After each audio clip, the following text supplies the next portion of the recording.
कह दे अतीत अब मौन त्याग लंके तुझ में क्यों लगी आग। कह दे अतीत अब मौन त्याग लंके तुझ में क्यों लगी आग। ऐ कुरुक्षेत्र अब जाग जाग बतला अपने अनुभव अनंत, वीरों का कैसा हो वसंत। एक बार फिर से सुभद्रा कुमारी चौहान की इस कविता वीरों के वसंत से मैंने कुछ पंक्तियों को लिया है। इस कविता के माध्यम से जो है सुभद्रा कुमारी चौहान जो है ये भी बताती हैं कि इतिहास से हमें बहुत कुछ सीखने की ज़रूरत है।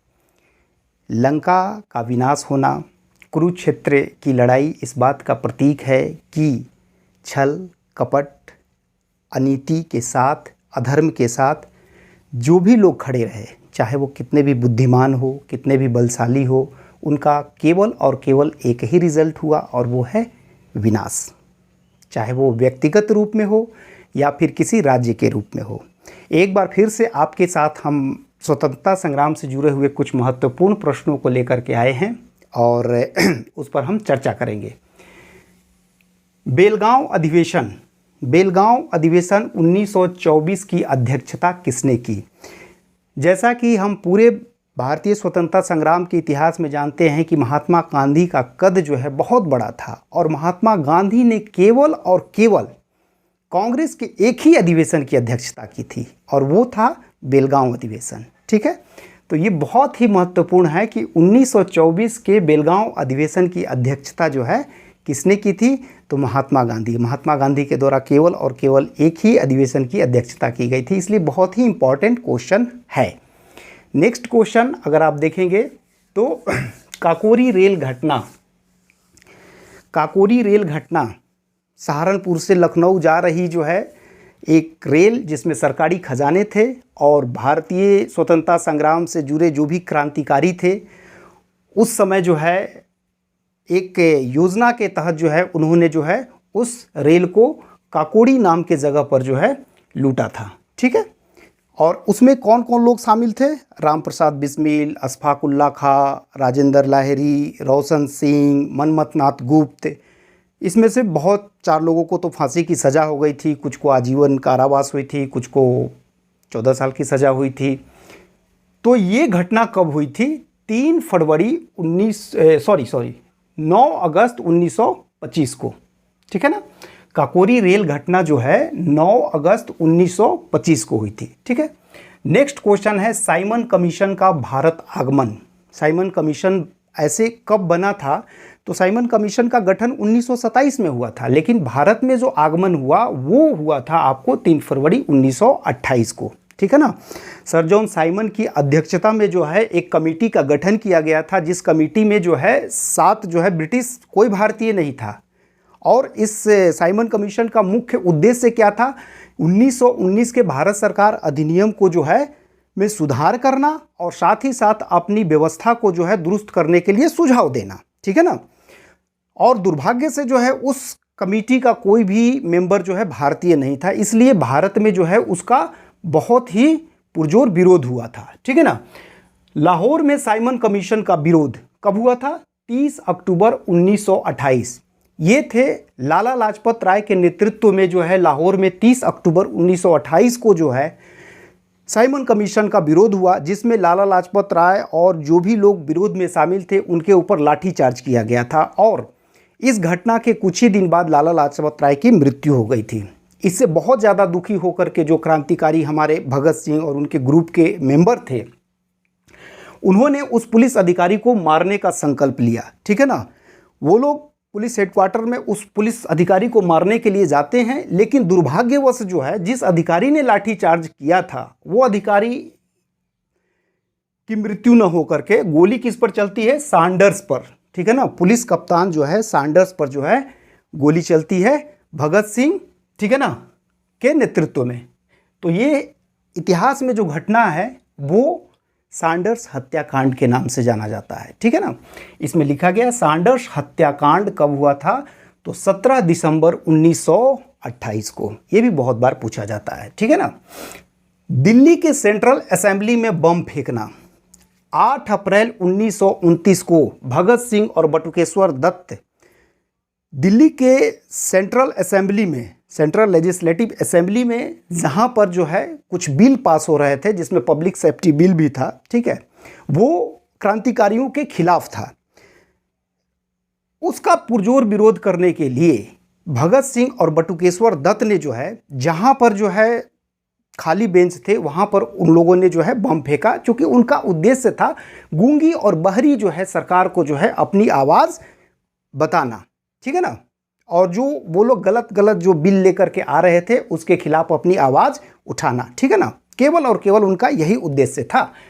तो सेंट्रल असेंबली में बम फेंकने के लिए जो है भगत सिंह और बटुकेश्वर दत्त को जो है आजीवन कारावास की सज़ा होती है। लेकिन इसी बीच जो है सैंडर्स हत्याकांड का केस भी खुलता है और उसमें गवाही जब ये पुख्ता सबूत मिल जाते हैं कि सैंडर्स हत्याकांड में भगत सिंह और बटुकेश्वर दत्त शामिल थे, भगत सिंह स्पेशली भगत सिंह जो है शामिल थे, तो उसके लिए उन लोगों को भगत सिंह, सुखदेव और राजगुरु को जो है फांसी की सज़ा दी जाती है। बहुत ही इंपॉर्टेंट क्वेश्चन है।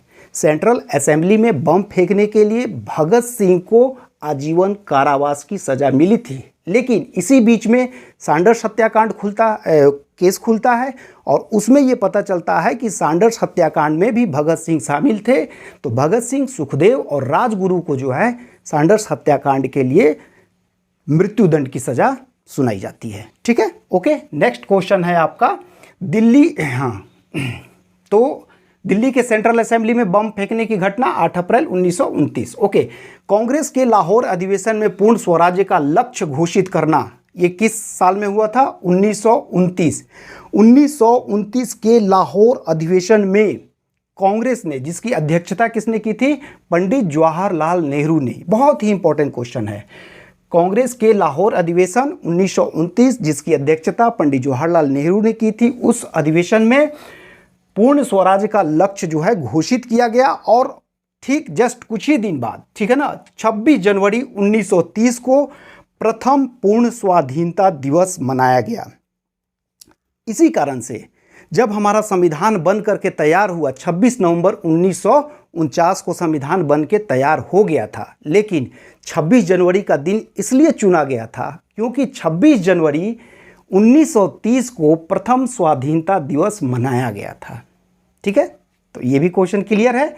नेक्स्ट, सविनय अवज्ञा आंदोलन। सविनय अवज्ञा आंदोलन को हम दांडी मार्च के नाम से भी जानते हैं। सविनय अवज्ञा आंदोलन के तहत, ठीक है ना, कब हुआ था आपको? 12 मार्च 1930 को गांधी जी और उनके 78 और 79, जो भी कहीं कहीं 78 कहीं 79 भी देता है, ठीक है ना, जो समर्थक थे साबरमती से चल करके डांडी तक की यात्रा पूरा करते हैं और डांडी की यात्रा कंप्लीट करके वहां जाकर के नमक बनाकर अंग्रेजी हुकूमत के खिलाफ एक बड़ी चुनौती खड़ा करते हैं, ठीक है ना।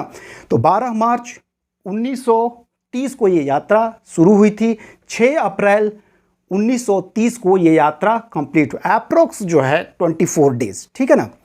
तो याद रखना है इसको, सविनय अवज्ञा आंदोलन को दांडी मार्च भी बोला जाता है। कहाँ से कहाँ तक? साबरमती आश्रम से लेकर के दांडी तक। कितने लोगों के साथ? 78 समर्थकों के साथ गांधी जी जो है मार्च किए थे, ठीक है ना। कब से कब तक? 12 मार्च को शुरू हुई, 6 अप्रैल को कंप्लीट हुई। इसके बाद जो है इस आंदोलन ने काफ़ी जो है जोर पकड़ा और बाद में जो है आपको एक गांधी जी और लॉर्ड इरविन के बीच जो है एक पैक्ट होता है, वो है गांधी इरविन पैक्ट। तो लास्ट क्वेश्चन आज का, गांधी इरविन पैक्ट कब हुआ था? तो गांधी इरविन पैक्ट जो है 4 मार्च 1931 को हुआ था, ठीक है। तो भारतीय स्वतंत्रता संग्राम से ये कुछ महत्वपूर्ण क्वेश्चन है। इसके साथ आपको एक इंपॉर्टेंट जानकारी दे दे, कभी भी इतिहास की कोई घटना को पढ़िए तो उसमें जो है एक चीज़ ज़रूर याद रखिए कि उस समय का तत्कालीन वायसराय कौन था। जैसे आपको जो है 1921 से लेकर के 26 तक लॉर्ड रीडिंग जो है भारत के वायसराय थे। तो इस बीच में जो भी घटना हुई है वो लॉर्ड रीडिंग के टाइम में हुआ है। 1926 से लेकर के 1931 तक जो है लॉर्ड इरविन भारत के वायसराय थे। तो बहुत बार पूछता है कि जैसे सविनय अवज्ञा आंदोलन के समय जो है भारत के वायसराय कौन थे? Lord Irwin. तो ये याद रखने की चीज़ है। आई होप कि आपको ये वीडियो बहुत अच्छा लग रहा है, तो चैनल को सब्सक्राइब कर लें, लाइक करें और अपना जो भी सुझाव हो वो ज़रूर कमेंट के रूप में लिखें। हम पूरी कोशिश कर रहे हैं कि जो भी बच्चे स्कूल स्तर पर हैं या फिर जो है कॉलेज लेवल पर हैं या कोई भी कंपटीशन का एग्ज़ाम दे तो उन्हें इसका मैक्सिमम बेनिफिट मिले। ओके, जय हिंद।